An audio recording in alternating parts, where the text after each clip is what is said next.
यदा यदा हि धर्मस्य ग्लानिर्भवति भारत अभ्युत्थानमधर्मस्य तदात्मानं सृजाम्यहम्।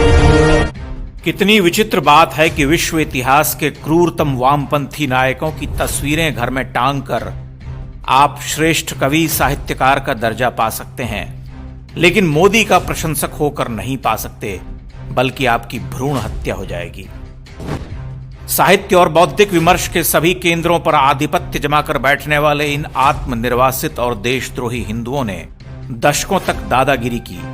ये चारित्रिक रूप से पतित, मौका परस्त, अय्याश और नकलची हैं। अब इनकी विदाई का समय है और यह शुभ कार्य भी इसी युग में होना है। बड़ी बात यह कि ये स्वयं तिथि बाह्य होंगे, इन्हें सामूहिक जागरण से जाना होगा। मौजूदा कालखंड आधुनिक और मध्यकालीन भारत से अब तक का सबसे महत्वपूर्ण समय है।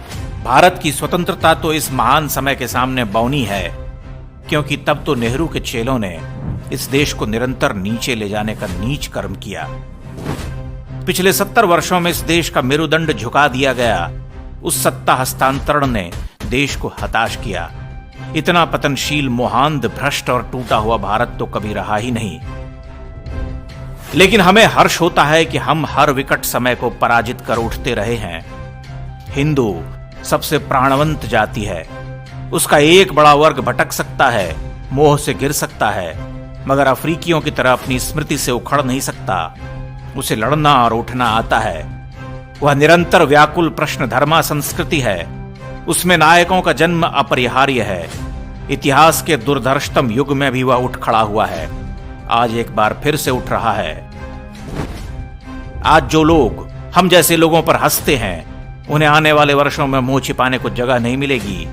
यह विरोध, पुरस्कार वापसी, जेएनयू ब्रांड का हंगामा सब कुछ अंतिम हथियार हैं। वे प्राणपण से लगे हैं, किसी तरह से इस सत्ता को उखाड़ फेंकना चाहते हैं। परंतु अब जिस धूमकेतु से उनकी भिड़ंत है वह असाधारण है।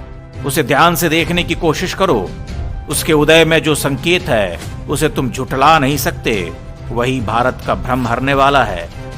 जागो जागो आया प्रभात, बीती वह बीती अंधरात, झरता भर ज्योतिर्मय प्रपात पूर्वांचल।